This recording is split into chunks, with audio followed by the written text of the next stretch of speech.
La partie 3 de Cobra Kai saison 6 nous a offert une fin spectaculaire. De nombreux fans ont été satisfaits du résultat. Cependant, d'autres pensent que cela aurait pu être mieux. C'est ce dont nous allons parler ici. Aujourd'hui sur Charlie et Tal, nous allons examiner le bon et le mauvais du final de Cobra Kai. Comme toujours, je préviens que cette vidéo contient des spoilers. Prêts? Commençons.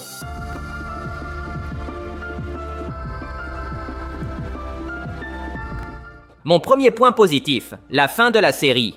La partie 3 avait la tâche difficile de nous montrer la grande conclusion de toute l'histoire. Cobra Kai a développé une intrigue riche avec de nombreux personnages tout au long de ces 6 saisons. Pour cette raison, il était très complexe de clôturer la série de manière efficace. Cependant, je peux dire que la fin a été plutôt satisfaisante. La partie 3 de Cobra Kai nous a apporté le grand retour du Cobra Kai de Johnny Lawrence. C'est ce que tous les fans attendaient depuis longtemps. Je pense que beaucoup de fans ont été un peu frustrés par le fait que les dernières saisons se soient tant concentrées sur Miyagi-Do. La série s'appelle Cobra Kai, pas Miyagi-Do. Cependant, la fin de la série a résolu ce problème brillamment. Ils ont redonné la place centrale à Johnny et Miguel. Ces deux personnages ont commencé la série ensemble, donc ils devaient finir cette aventure ensemble. D'un point de vue narratif, ce retour avait beaucoup de sens. Johnny Lawrence a beaucoup appris de Miyagi-Do, mais ce n'a jamais été son style. Le karaté de Johnny est différent. Son potentiel maximal ne peut être atteint qu'avec Cobra Kai. Ramener Johnny à Cobra Kai a également été un moyen efficace de vaincre cette obscurité qui a tourmenté les protagonistes pendant si longtemps. Pendant des années, Daniel LaRusso a tenté d'éliminer Cobra Kai définitivement. Il voulait que cette obscurité disparaisse, mais il n'y est jamais parvenu. Le Cobra Kai de John Kreese est toujours revenu. D'abord avec Johnny, puis avec Chris, et enfin avec Silver. Cobra Kai ne meurt jamais. Avec cela en tête, la seule façon de vaincre Cobra Kai est de le dominer. Johnny était l'élu pour faire revivre Cobra Kai, et cette fois, en faire quelque chose de bon.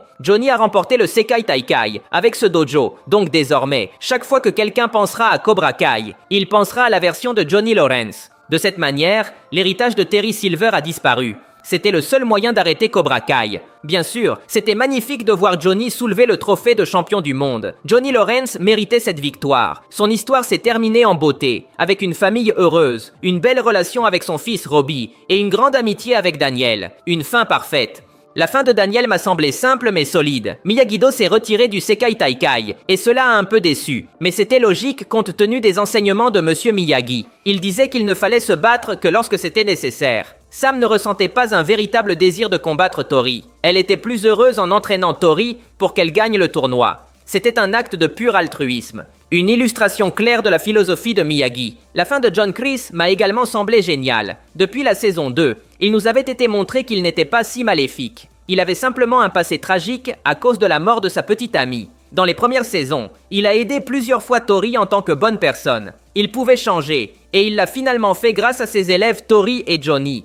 Sa rédemption était si réelle qu'il a même sacrifié sa vie pour arrêter Terry Silver. Ce dernier prévoyait une attaque contre la famille de Johnny, mais Chris l'a stoppé. Chris était un personnage sombre et violent, mais même lui a trouvé la rédemption à la fin de sa vie. Il a eu une fin juste. La défaite de Robbie m'a brisé le cœur. Il méritait vraiment de gagner un tournoi, mais c'est ainsi. Malgré tout, ils lui ont donné une fin assez honorable, puisqu'il a obtenu une carrière dans le monde du karaté aux côtés de Tori. Il est donc clair qu'il continuera à se battre, et qu'un jour, il aura sa victoire. Mon deuxième point positif, les combats. La partie 3 de Cobra Kai nous a offert des affrontements de premier niveau. Le combat entre Miguel et Axel était incroyable. Pendant la bataille, ils nous ont même montré des scènes des anciens combats de Miguel. Tous les fans ont sûrement reconnu ces moments. Ces scènes m'ont énormément ému. La victoire de Miguel était légendaire. Miguel a son niveau maximal en karaté. Le combat entre Tori et Zara Malik n'a pas déçu. Il aurait pu être un peu plus long, mais dans l'ensemble, il était bien. Tori méritait cette victoire, en l'honneur de sa mère. Zara Malik était un véritable monstre, bondissant dans tous les sens sur le tatami. Son agilité semblait invincible, mais Tori a trouvé comment la vaincre. La bataille de Johnny Lawrence contre le Sensei Wolf était plus lente, mais assez solide. J'étais un peu inquiet pour ce combat, car l'acteur William Zabka a presque 60 ans. Cependant, cela ne l'a pas empêché de nous offrir un combat génial. Il y avait des références à Karate Kid, et Johnny a montré dans cette bataille tout ce qu'il a appris dans la série. La façon dont ils ont connecté ce combat à la saga Karate Kid était assez épique. Dans le round final, le Sensei Wolf préparait une attaque mortelle contre Johnny. Notre protagoniste était sur le point de tomber dans son piège. Cependant, il s'est souvenu que c'est ainsi qu'il avait perdu contre Daniel il y a de nombreuses années. Avant, Johnny se laissait emporter par la colère, mais maintenant il a mûri, il est plus sage. Avec cela en tête, Johnny a réussi à éviter l'attaque de Wolf et a pu le vaincre. Les combats de cette saison étaient peu nombreux, mais assez épiques. Passons maintenant au point négatif de la partie 3. Mon point négatif concerne les intrigues incomplètes. Il y a plusieurs histoires qui semblent précipitées, voire un peu forcées. Par exemple, la mort de Terry Silver et Chris. Tous deux ont eu une fin assez digne, mais ce sujet n'a jamais été mentionné dans l'épisode final. Il aurait été très puissant que Johnny Lawrence découvre que Chris s'était sacrifié pour lui. Il y a peu de temps, ils s'étaient réconciliés, donc la mort de Chris aurait sûrement beaucoup affecté Johnny. Mais il n'en a même pas été informé. Dans le cas de Terry Silver, il mentionne juste que personne ne sait où il est. Mais en réalité, personne ne s'est intéressé à sa disparition.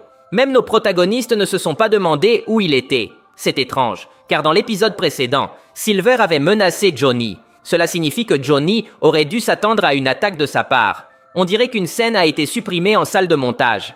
L'idée semble incomplète. Il aurait été intéressant que Johnny apprenne la mort de Chris et dise au moins quelques mots en son honneur. En plus de cela, certains personnages ont été complètement oubliés faute de temps. Hawk et Dimitri n'ont pas du tout combattu. Ils sont devenus des personnages de soutien, avec une intrigue peu intéressante. J'aurais aimé voir une dernière victoire de Hawk, mais malheureusement, il n'y en a pas eu. Il y a d'autres personnages qui n'ont même pas une seule ligne de dialogue. Par exemple Kenny. Littéralement, je ne l'ai jamais entendu parler. Malheureusement, il n'y avait pas assez de temps, mais j'aurais aimé voir des scènes du futur avec Kenny affrontant Anthony au tournoi All Valley. Cela aurait été génial. Un autre élément étrange était la maladie de Terry Silver. J'ai trouvé l'idée très intéressante, qu'il ne lui restait que quelques mois à vivre. Cependant, cela n'a eu aucune importance, car il n'est pas mort de la maladie, et cela ne l'a pas non plus affecté lors des combats. Je pense qu'une fin plus appropriée pour Silver aurait été de finir ses jours seul, mourant de sa maladie, sans amis ni famille. Ainsi, il aurait souffert des conséquences de ses actes, et serait parti en sachant qu'il avait échoué. Dans la série, il est mort aux côtés de John Chris, mais cette défaite semblait imparfaite. L'idéal aurait été que Daniel et Johnny le battent en finale du tournoi, et qu'après cela, il meure. L'intrigue d'Axel semble également incomplète. À la fin, il s'est rebellé contre son maître, et a regretté ses mauvaises actions. Tout cela était très bien, mais cela aurait été parfait, de nous montrer une scène où il s'excuse auprès de Robbie, pour lui avoir brisé le genou. Ils auraient là même pu proposer une fin plus épique. Par exemple, nous montrer une scène du futur, où les deux s'affrontent à nouveau, mais cette fois proprement. Cela aurait été une fin légendaire pour Robbie. Il méritait un combat juste contre Axel, mais je pense qu'il manquait des épisodes et du budget pour nous montrer des idées comme celle-ci. En conclusion, la fin de Cobra Kai est excellente. Ils ont magistralement conclu la série et ont donné aux fans presque tout ce qu'ils demandaient. Les épisodes étaient un peu courts et certains événements semblaient incomplets. Mais malgré tout, la saison s'est bien terminée.